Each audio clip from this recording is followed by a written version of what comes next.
Selamat pagi.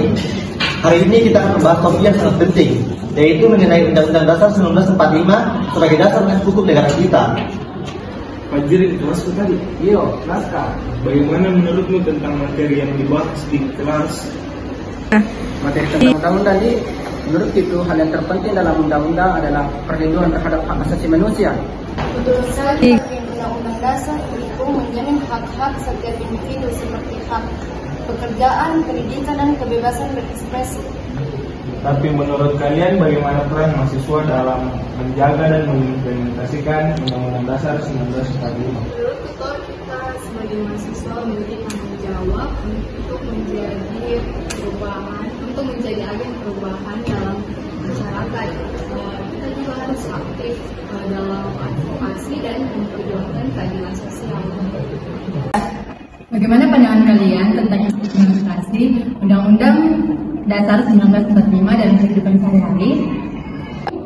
Bu, saya pernah terlibat dalam proyek sosial yang bertujuan untuk meningkatkan literasi masyarakat dan proyek ini itu dilandaskan pada nilai-nilai keadilan dan kesetaraan yang terdapat dalam Undang-Undang 1945. Saya setuju, Bu. Undang-Undang 1945 memberi landasan moral bagi tindakan kita dalam berinteraksi dengan sesama, terlepas dari latar belakang dan status sosial.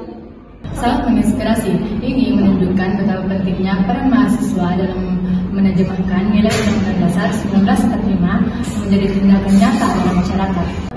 Bagaimana pendapat kalian tentang peran pemerintah dalam menjaga keseimbangan kekuasaan sesuai dengan Undang-Undang Dasar 1945? Pemerintah memiliki tanggung jawab untuk menjaga keseimbangan prinsip-prinsip demokrasi seperti legislatif, yudikatif, dan eksekutif yang dimana sesuai dengan prinsip demokrasi yang tertera di Undang-Undang Dasar 1945. Namun, kita juga harus mengakui bahwa masih ada tantangan besar yang menjadi pertimbangan dalam menjaga keseimbangan kekuasaan, termasuk dalam korupsi dan nepotisme yang merajalela di lembaga negara.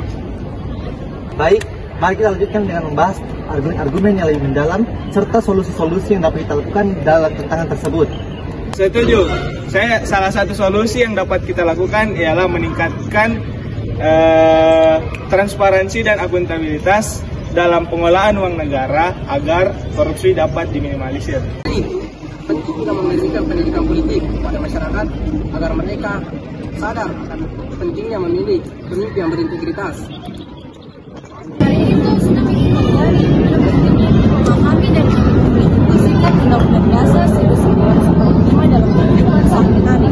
Betul sekali, diskusi dan debat yang kita lakukan itu tidak hanya mengasah kemampuan berargumentasi, tetapi juga menambah wawasan terhadap nilai-nilai keadilan.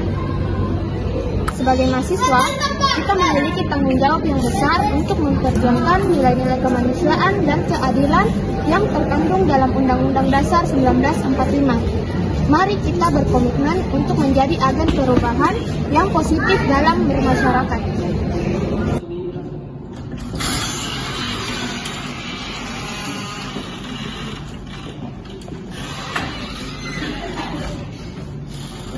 Anak-anak sekalian, Undang-Undang 1945 adalah penghubung sejarah kita. Sebagai generasi muda, kalian memiliki peran yang sangat besar dalam menjaga dan menghormati undang-undang kita.